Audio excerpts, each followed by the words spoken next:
OK, so I'll start at the front. Well, the grille is quite distinctive, and that's because it's not just a big wedge of black or chrome like a lot of cars are now. It's actually body-coloured. I think that's unique. I like that. Above the headlight, you'll see this crease that runs all the way down the side of the car, and it's actually quite straight and clean and uncluttered. And you're, at the back door there, you've noticed that the door handle's actually recessed and quite well hidden. It's a bit like the Honda E model. I quite like the fact that there's that waistline that's flat, because a lot of cars now, the back door kicks up and it means that there's less window space. What's it like? OK. It kind of goes up like that. And if you're a small kid, and I've noticed this from my kids, they can't quite see out of the window and they start to get travel sick. So it's a small thing, but it's actually significant on a long journey. Then that crease goes into the back lights. It's got like this full width, neat light cluster there. And then below that, it's a really kind of flush, recessed back bumper that I think is quite distinguished. I'm into that. And actually, talking of the lights, this has LEDs all round on the HR-V.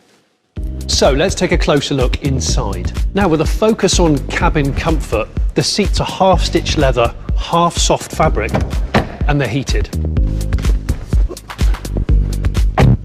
So when you get in, you're met with a pretty airy, open, clean interior. And by that I mean it's quite an uncluttered look. The dash is low and it's quite level, so it's good for visibility. In the middle here, you've got a 9-inch touchscreen, but there are physical buttons for the things that you typically use more often, like the heating, air conditioning, demisting, and volume control, which is pretty good. You've got the ignition power button just here on the right-hand side, and then you've got a physical button down here for your drive mode, which is eco, normal, or sport, next to the electric handbrake. And then there's 4 USBs, 2 here at the front, and then there's 2 at the back for the rear passengers, just behind this armrest here.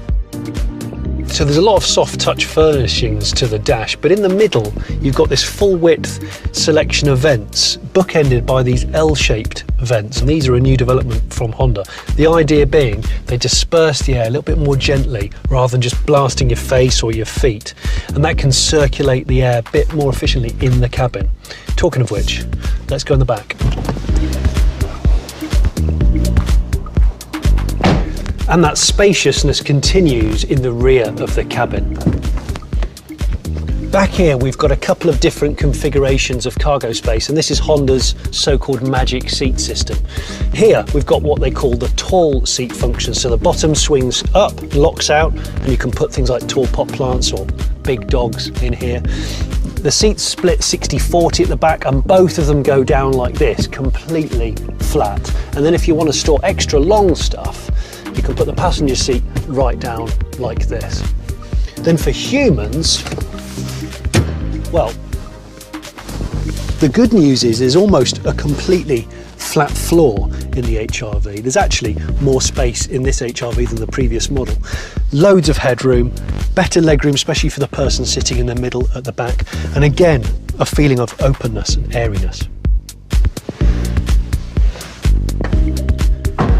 And the space continues back here with the interior. If I give it a pretend kick, power tailgate goes up and you're greeted with a huge amount of storage space. Very, very useful, good shape. And then I press that and I simply walk away. And there you have it. Johnny, well, now I know why you wanted some alone time, because you looked very in your element right there. I like good packaging. I like a lot of space. I mean, it has got a TARDIS amount of space for the size of the car.